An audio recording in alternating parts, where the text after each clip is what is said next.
আলোদীপ্ত সংবাদের সঙ্গে আছি আমি মেহনাজ মনি। জুলাই বিপ্লবের ঘোষণাপত্র নিয়ে আজ রাজনৈতিক দলগুলোর সঙ্গে বৈঠক ডেকেছে অন্তর্বর্তী সরকার। প্রধান উপদেষ্টা ডক্টর মোহাম্মদ ইউনূসের সঙ্গে বৈঠক করবেন বিভিন্ন রাজনৈতিক দলের নেতা ও অন্য অংশীজনরা। রাজধানীর ফরেন সার্ভিস একাডেমিতে আজ বিকেল 4টায় এবং সন্ধ্যা 7টায় 2 ধাপে দলগুলোর বৈঠক অনুষ্ঠিত হবে। এতে সরকারের অন্য উপদেষ্টারাও উপস্থিত থাকবেন। বৈঠকে বিএনপি, জামায়াতে ইসলামী, এবি পার্টি, ইসলামী আন্দোলন বাংলাদেশ, গণতন্ত্র মঞ্চ, গণ অধিকার পরিষদ এবং নাগরিক কমিটি সহ বিভিন্ন রাজনৈতিক জোট, দল ও সংগঠনের নেতাদের অংশ নেওয়ার কথা রয়েছে। তবে বৈঠকে বিএনপির যোগ দেয়া নিয়ে অনিশ্চয়তা দেখা দিয়েছে। লালমনিরহাটের দহগ্রাম সীমান্তে শূন্য রেখায় বিজিবির বাধার মুখে বিএসএফের কাটা তারের বেড়া নির্মাণ বন্ধ থাকলেও এখনও রয়েছে তাদের তৎপরতা। বুধবার সেই বিতর্কিত কাটা তারের বেড়া জুড়ে হঠাৎই অসংখ্য বোতল ঝুলিয়ে রাখতে দেখা গেছে বিএসএফকে। সীমান্তবাসীর ধারণা, দূর থেকে কাটাতারের বেড়ার অস্তিত্ব শনাক্ত করতে এমন পদ্ধতি নিয়েছে বিএসএফ। এ বিষয়ে বিজেপির তরফ থেকে কোনো বক্তব্য পাওয়া যায়নি।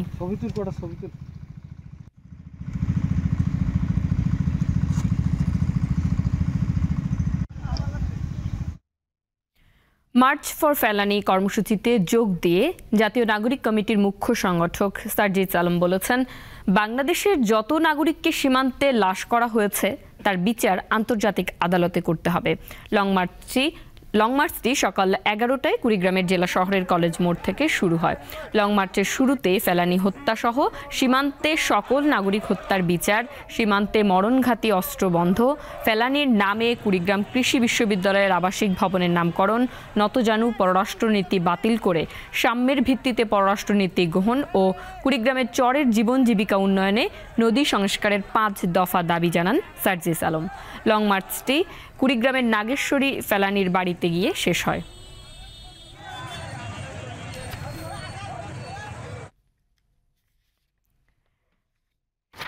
হিমেল বাতাস আর কনকনে ঠান্ডায় কাহিল উত্তরের জনজীবন। সপ্তাহ জুড়ে 8 হতে 10-এর মধ্যে ওঠানামা করছে পঞ্চগড়ের তাপমাত্রার পারদ।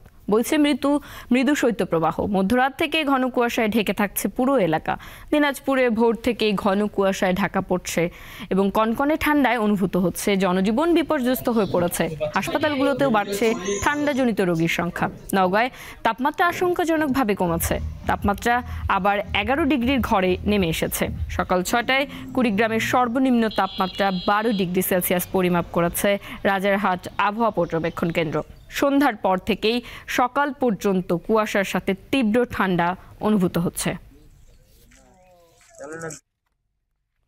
এবার আন্তর্জাতিক প্রসঙ্গ। 15 মাসের নজিরবিহীন হামলায় 46,000 ফিলিস্তিনির প্রাণহানির পর অবশেষে কাঙ্ক্ষিত যুদ্ধবিরতিতে সম্মত হয়েছে ইসরায়েল ও হামাস। কাতারের দোহায় স্থানীয় সময় বুধবার যুদ্ধবিরতির চুক্তিতে দুই পক্ষই ঐক্যমত্যে পৌঁছায় বলে জানিয়েছে আন্তর্জাতিক গণমাধ্যম। তবে যুদ্ধবিরতি চুক্তির মধ্যেও গাজায় ইসরায়েলি বর্বরতা অব্যাহত রয়েছে। এতে প্রাণ গেছে 30 জনের। 15 মাসের নজিরবিহীন হামলায় 46,000 ফিলিস্তিনির প্রাণহানি। তাই এ আনন্দ যেন আর বাঁধ মানছে না। একের পর এক বৈঠক, বিশ্ব নেতাদের কথার লড়াই আর আশ্বাসের ফুলঝুরি। এরপরও হতাশাই ছিল যেন সঙ্গী। তবে এবার ব্যর্থতার বৃত্ত ভেঙে উকি দিল আশার আলো। আগামী রোববার থেকে কার্যকর হবে ইসরায়েল ও হামাসের মধ্যে যুদ্ধবিরতি।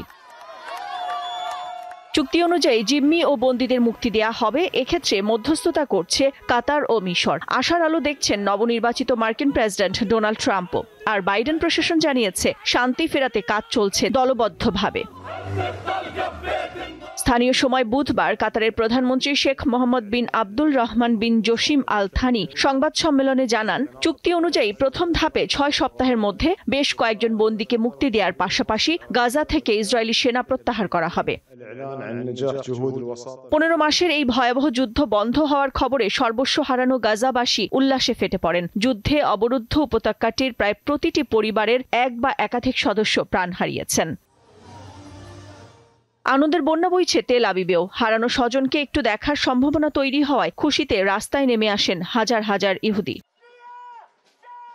গাজায় যুদ্ধবিরতি চুক্তি আরও আগে দরকার ছিল বলে মত প্রকাশ করেছেন বিশ্ব নেতারা। তবে দেরিতে হলেও শেষ পর্যন্ত হয়েছে, এতেই স্বস্তি প্রকাশ করেছেন তারা। এত কিছুর পরও যুদ্ধবিরতি কতটুকু কার্যকর হবে তা নিয়ে শঙ্কা রয়েই গেছে। যুদ্ধবিরতির আলোচনার মধ্যেই গাজার বিভিন্ন স্থানে হামলা চালিয়েছে ইসরায়েলি সেনারা, এতে প্রাণ গেছে ৩০ জনের। নাদিরা জাহান, দীপ্ত, বার্তা কক্ষ। যুক্তরাষ্ট্রের লস অ্যাঞ্জেলেসে ঝোড়ো বাতাসে সেখানকার দুটো বড় দাবানল আবারও ছড়িয়ে পড়েছে। স্থানীয় সময় বুধবার শক্তিশালী ও শুষ্ক ঝোড়ো বাতাসের মুখোমুখি হয়েছেন অগ্নি নির্বাপন কর্মীরা। দাবানল দুটি যুক্তরাষ্ট্রের ক্যালিফোর্নিয়া অঙ্গরাজ্যের লস অ্যাঞ্জেলেসে ৮ দিন ধরে আতঙ্ক ছড়াচ্ছে। স্থানীয় বাসিন্দাদের সতর্ক থাকতে এবং যে কোনো সময় নোটিশ দেওয়ার সঙ্গে সঙ্গে এলাকা ছাড়ার জন্য প্রস্তুত থাকতে বলেছেন কর্মকর্তারা। স্থানীয় সময় বৃহস্পতিবার পর্যন্ত ব্যাপক ঝোড়ো হাওয়া অব্যাহত থাকার পূর্বাভাস দেওয়া হয়েছে। কর্তৃপক্ষ জানিয়েছে দাবানলের আগুন এরই মধ্যে ওয়াশিংটন ডিসির আয়তনের সমান এলাকা গ্রাস করেছে। প্রায় ৬৫ লাখ মানুষ গুরুতর হুমকির মুখে আছেন। এ পর্যন্ত মৃত্যু হয়েছে ২৫ জনের। যুক্তরাজ্যের অর্থ মন্ত্রণালয়ের অর্থনীতি বিষয়ক মিনিস্টার টিউলিপ সিদ্দিকের পদত্যাগ ঘিরে প্রশ্নের মুখে পড়েছেন দেশটির প্রধানমন্ত্রী কিয়ার স্টারমার। স্থানীয় সময় বুধবার বিষয়টি পার্লামেন্টে তোলেন বিরোধী দল কনজারভেটিভ পার্টির প্রধান কেমি বেইডনক। টিউলিপকে ঘিরে ওঠা বিতর্কের প্রসঙ্গ টেনে পার্লামেন্ট অধিবেশনে বক্তব্যে বাংলাদেশের অন্তর্বর্তী সরকারের প্রধান উপদেষ্টা অধ্যাপক মোহাম্মদ ইউনুসের দেয়া বক্তব্যের প্রসঙ্গ টেনে আনেন বেইডনক। বলেন, নোবেলজয়ী মোহাম্মদ ইউনুস বলেছেন সাবেক সিটি মিনিস্টারকে উপহার দেয়া লন্ডনের সম্পত্তি ফ্ল্যাট লুটপাটের অর্থে কেনা হতে পারে। জবাবে প্রধানমন্ত্রী স্টারমার বলেন, সাবেক সিটি মিনিস্টার নিজের বিষয়টি স্বাধীন উপদেষ্টা লাউরি ম্যাগনাসের কাছে তুলে ধরেছেন। উপদেষ্টা এখনো কোনো অনিয়ম পাননি বলে জানান স্টারমার। যুক্তরাষ্ট্রে বিপজ্জনক গোষ্ঠী শাসন প্রতিষ্ঠিত হচ্ছে বলে সতর্ক করেছেন দেশটির বিদায়ী প্রেসিডেন্ট জো বাইডেন। স্থানীয় সময় বুধবার হোয়াইট হাউসের ওভাল অফিস থেকে জাতির উদ্দেশ্যে প্রেসিডেন্ট হিসেবে বাইডেন বিদায়ী ভাষণ দেন। বলেন, বিপুল সম্পদ, ক্ষমতা, প্রতিপত্তি নিয়ে একটি গোষ্ঠীর শাসন প্রতিষ্ঠিত হতে যাচ্ছে। এটি দেশের অভ্যন্তরীণ গণতন্ত্রের জন্য হুমকি। জনগণের মৌলিক অধিকার ও স্বাধীনতা রক্ষার জন্য সবাইকে এগিয়ে যেতে হবে। মার্কিনদের মধ্যে ভুল তথ্য ছড়িয়ে দেওয়া হচ্ছে বলেও সতর্ক করেছেন জো বাইডেন। গণমাধ্যমের স্বাধীনতা খর্ব হচ্ছে বলেও জানিয়েছেন তিনি।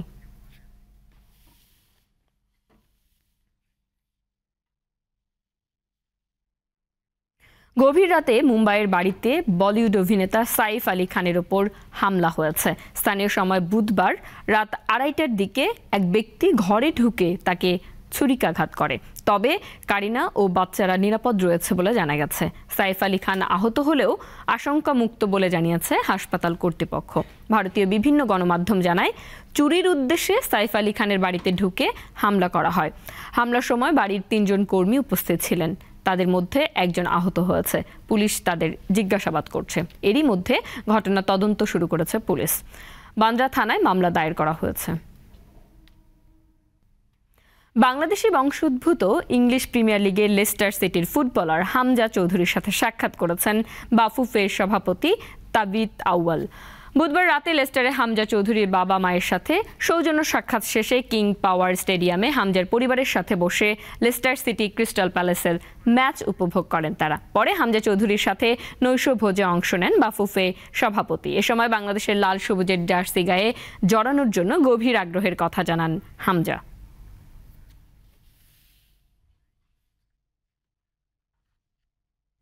দর্শক, এই ছিল এখনকার মতো। আমাদের পরবর্তী সংবাদ বেলা ৩টায় দেখার আমন্ত্রণ রইল। এছাড়া তথ্য বিনোদনের নানা খবর পেতে যুক্ত থাকুন দীপ্ত ডিজিটাল প্ল্যাটফর্মগুলোতে।